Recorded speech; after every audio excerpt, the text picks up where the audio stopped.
The events of the story take place over the course of a few nights. Before we get there, I need to provide a little bit of backstory. My husband and I had just moved to New York City, like right in the heart of the city. The apartment was breathtaking. I kept thinking that it was a loft apartment you would see in a movie or a television show. My husband was fortunate enough to land a well-paying job that allowed us to afford this beautiful apartment. My favorite part was the view. At night you could see all the lights from the city out of the windows. It didn't take long for my husband to make some friends at work. He's a very social person, and being in sales for a decade makes it easy for him to strike up a conversation with anyone. Almost a year into living in the city, we had our weekend crew that we would hang out with routinely. We would have dinner, play games, or just have some drinks with Becky and Jim, as well as another couple, Jason and Liz. But my husband's best friend from the city was a man named Eric. Eric did not have a significant other, but never came alone. He always had a friend that he would bring. He would always joke with me and my husband, "Don't worry, guys. You never have to worry about me being the third wheel." This turned into a reoccurring joke, and Eric was almost referred to as this third wheel. One night after one of our little get-togethers, my husband and I were getting ready for bed. We talked for a while, but I'm pretty sure I fell asleep mid-sentence. I woke up at some point in the middle of the night. I didn't look at the time, but it was still dark, so before 5 a.m. if I had to guess. I heard a noise, and I know that it's what woke me up. I just laid in bed, feeling a bit uneasy, and looked up in the dark room.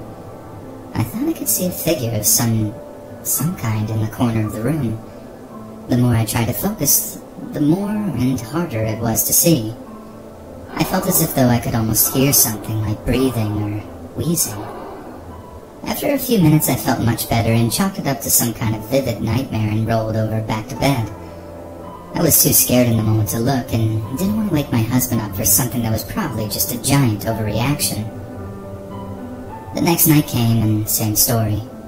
We went to bed at around 11. I didn't tell my husband about the events of the night before.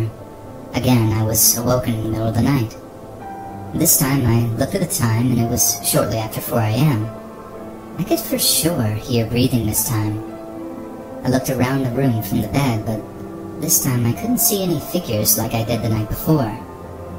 I could just hear the breathing and it felt so close. I tried waking up my husband, but he was out cold. I didn't try awfully hard because he had to wake up in about an hour for work. I didn't sleep well the rest of the night, and I woke up with him in the morning and did not want to stay in the bedroom alone when he left.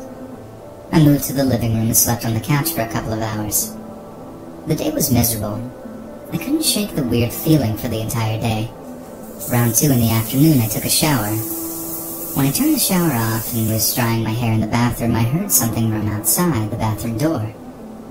I froze in paranoia in the bathroom and listened with my ear to the door, but heard nothing. Finally, I worked up the courage to leave the bathroom and felt a minor moment of relief when I was in fact still alone in the apartment.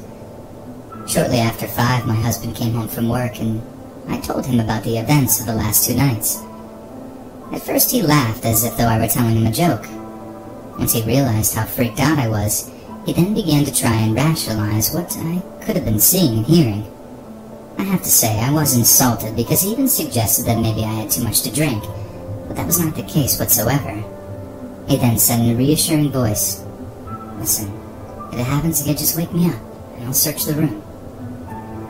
This actually did give me some relief that I was able to talk to him about it. However, I was still anxious that I would hear or see something again. That night came quickly, and I was so tired from the previous night that I fell asleep even though I was practically petrified to go to bed. Again, right around 3:30 in the morning, I woke up to the sound of breathing, and it was undeniable at this point. I looked around the room and saw nothing, just like the previous night. I woke up my husband and told him to listen. He said he could hear the breathing too. He sprang from the bed and turned on the light. There was thankfully nobody standing in the room. That brief moment of solace ended quickly when that nightmare came true. My husband walked over to the walk-in closet, and emerging from under the bed was our friend Eric. He sprinted towards my husband, who was now in the closet, and tackled him. I I screamed in panic, absolutely freaking out. I jumped from the bed and tried to make a run for the door. My plan was to just yell in the hallway until someone hopefully heard me. I didn't even make it to the door before Eric had caught me. I screamed as loud as I could, and thankfully in a quick moment my husband sprang out and tackled Eric in return. I ran to the cell phone and called the police. My husband is a fairly large man and was able to get Eric to the ground and keep him there and subdue him until the cops showed up. To the police's credit, they showed up incredibly fast. My husband only had minor scrapes and bruises, but had a pretty big knot on his head. When the cops were arresting Eric, we could hear him saying, "I didn't want to be the third wheel anymore. I didn't want to be the third wheel anymore." What's even more disturbing is that he told the police he was inside of our apartment for a couple of days. He had somehow stolen my husband's key and made a copy of it. He was apparently breaking into the apartment for weeks, but had been staying during the night for the last few days. I'm not sure why he didn't try anything while we were sleeping, or any of the times myself or my husband were alone in the apartment. It still freaks me out thinking that this man was inches from where I slept. We're now back in my hometown and not living in the city anymore. The terror you feel being trapped that high up in the sky with nowhere to run has made me extremely claustrophobic. You never know what people are capable of, even people you consider close friends. The police did inform us that Eric stated he didn't intend to hurt either one of us that night, but the look in his eyes told us a completely different story.